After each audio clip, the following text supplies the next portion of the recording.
Tonight at a party to honor her younger sister's engagement. Celebrating Arabella's good fortune only served to magnify Isadora's disgraceful state. Her corset itched. A rash had broken out between her breasts, where the whalebone busk pressed against her sternum.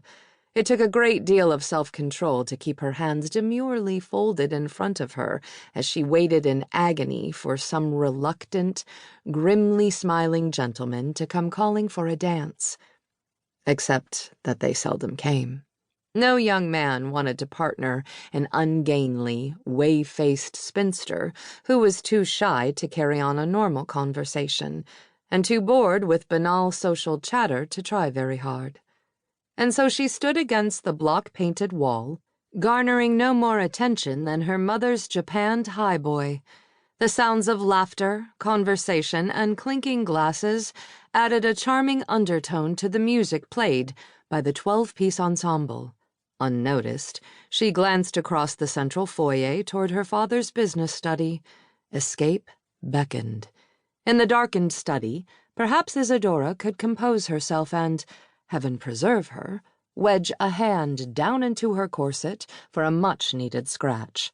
She started toward the entranceway of the ballroom and paused beneath the carved federal walnut arch. She was almost there. She had only to slip across the foyer and down the corridor, and no one would be the wiser. No one would miss her. Isadora fixed her mind on escape, skirting a group of her brother's Harvard friends. She scurried past a knot of her father's cronies from the Somerset Club and was nearly thwarted by a gaggle of giggling debutantes. Moving into the foyer, she had to squeeze past a gilt cherub mirror and a graceful Boston fern in a pot with 4 legs. One step, then another. Invisible. She was invisible. She could fly like a bird, slither like a snake. She pictured herself lithe and graceful, fleet of foot, causing no more stir than a breeze as she disappeared into nothingness, into freedom. Deep in one of her fantasies, she forgot about her bow, which stuck out like a ducktail festooned with trailing ribbons. She heard a scraping sound and turned in time to see that a ribbon had tangled around one of the legs of the fern pot. Time seemed too slow, and she saw the whole sequence as if through a wall of water. She reached for the curling ribbon a second too late. It went taut, upending the large plant. The alabaster pot shattered against the marble floor. The abrupt movement and the explosion of sound caused everyone to freeze for precisely 3 seconds. Then all gazes turned to Isadora. The Harvard men, her mother's friends, gentlemen of commerce and ladies of society. Trapped by their stares, she stood as motionless, and as doomed, as a prisoner before a firing squad. "Oh, Dora." As usual, Isadora's elder sister Lucinda took charge. "What a catastrophe. And right in the middle of Arabella's party, too. Here, let me untangle you." A moment later, a housemaid appeared with a broom and dust shovel. A moment after that, the ensemble started playing again.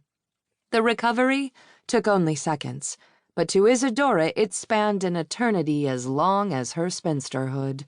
Within that eternity, she heard the censorious murmurs, the titters of amusement and the throat-clearings of disapproval that had dogged her entire painful adolescence. Dear heaven, she had to get away from here. But how did one escape from one's own life? "Thank you, Lucinda," she said dutifully. "How clumsy of me." Lucinda didn't deny it, but with brisk movements she brushed off Isadora and smiled up at her. "No harm done, dearest. It will take more than a dropped plant to ruin the evening. All is well." She meant it. She really did, Isadora realized without rancor. Lucinda, the eldest of the Peabody offspring, was as blonde and willowy as Botticelli's Venus. She'd married the richest mill owner in Framingham, moved to a brick-and-marble palace in the Green Hills, and every other year in the spring, like a prize brood mare, she brought forth a perfect pink-and-white baby. Isadora forced herself to return.